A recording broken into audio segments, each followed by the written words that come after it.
Hey guys, welcome back to my channel. तो आज की शुरुआत होती है अपनी टू डू लिस्ट देखने से, जो मैंने कल ही बना ली थी क्योंकि मुझे वीक में यही फॉलो करना है। तो इसलिए मैंने फिर सबसे पहले स्टार्ट किया एडिटोरियल से। मैंने 4 अगस्त का एडिटोरियल पढ़ा था, जिसमें क्योंकि मैं पुराना ही पढ़ना प्रेफर करती हूँ क्योंकि उसमें ना क्विज़ भी होते हैं, तो साथ साथ में क्विज़ भी लगा लो।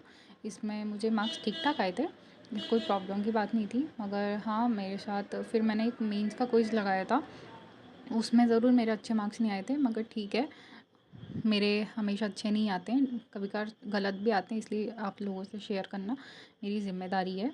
उसके बाद फिर मैंने क्वांट लेके बैठी, तो ये सर ने क्लास करवाई थी शायद 1-2 दिन पहले, तो मैंने सोचा कि इसी को सॉल्व करती हूँ। इसको करने में मुझे बहुत ज़्यादा टाइम लग गया था। फिर मैंने एक क्विज़ दिया था गाइडली बंडल पीडीएफ से, आईबीपीएस पीओ का। तो वो तो शॉर्ट था, उसमें स्पीड मैच और डीआई यही सब थे। उसके बाद फिर मैंने सोचा कि ठीक है, चलो अब एक मेंस का भी सॉल्व करते हैं। मगर मैंने मेंस का जैसे ही करने बैठी तो उसमें लाइट चली गई थी, इसलिए फिर मेरा हो नहीं पाया था। तो फिर मैंने उसको सबमिट करके सॉल्व किया था। उसके बाद फिर रेस्ट लिया था क्योंकि फिर बहुत ज़्यादा टायर्डनेस हो गई थी मेरे को मेंस की क्लास से। इसलिए फिर मैंने सोचा कि ठीक है, थोड़ा सा ब्रेक लेके फिर वापस से रिज़्यूम करेंगे। उसके बाद फिर मैंने अपनी गलतियों को एनालिसिस किया कि मैंने कहाँ मिस्टेक्स करी है। मेरे साथ ना पता नहीं क्या होता है कि मैं कैलकुलेशंस करती हूँ और मैं देखती करती कुछ और हूँ, देखती कुछ और हूँ और टिक मार्क कुछ और कर देती हूँ। ये मेरे साथ पता नहीं बहुत बार हो चुका है।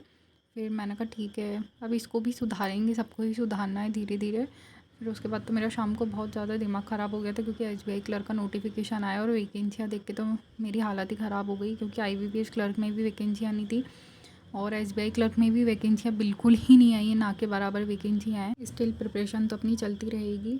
फिर उसके बाद मैंने संजय सर से की क्लास ली थी यूट्यूब से। इसमें मैंने मेंस करा था, मैंने सोचा कि ठीक है, आज क्लास करते हैं, देखते हैं कि क्या कैसा चल रहा है। फिर क्योंकि 2-3 चीज़ों में मुझे प्रॉब्लम आ रही थी, फिर मैंने इनकी क्लास देखी थी। बढ़िया क्लास थी, आप भी देखना, बहुत अच्छे अच्छे क्वेश्चंस थे इसमें।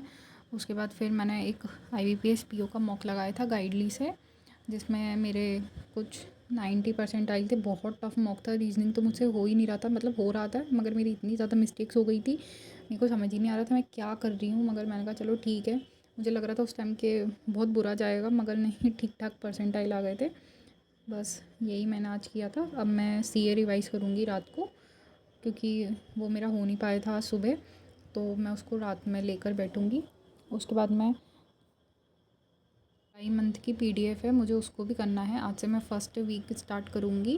आईबीपीएस पीओ का एडमिट कार्ड भी आने ही वाला है 1-2 दिन में, इसलिए मैं सोच रही हूँ उसके आने से पहले के, क्योंकि उसके बाद फिर मैं सिर्फ प्री पे ध्यान दूँगी। उसके पहले जितना भी मेरा सीए हो सकता है मैं उसको कंप्लीट कर लूँ और ख़त्म कर लूँ, ताकि फिर अच्छे से सिर्फ प्री पर ध्यान दे पाएँ और सेक्शनल वगैरह सिर्फ लगा पाएँ।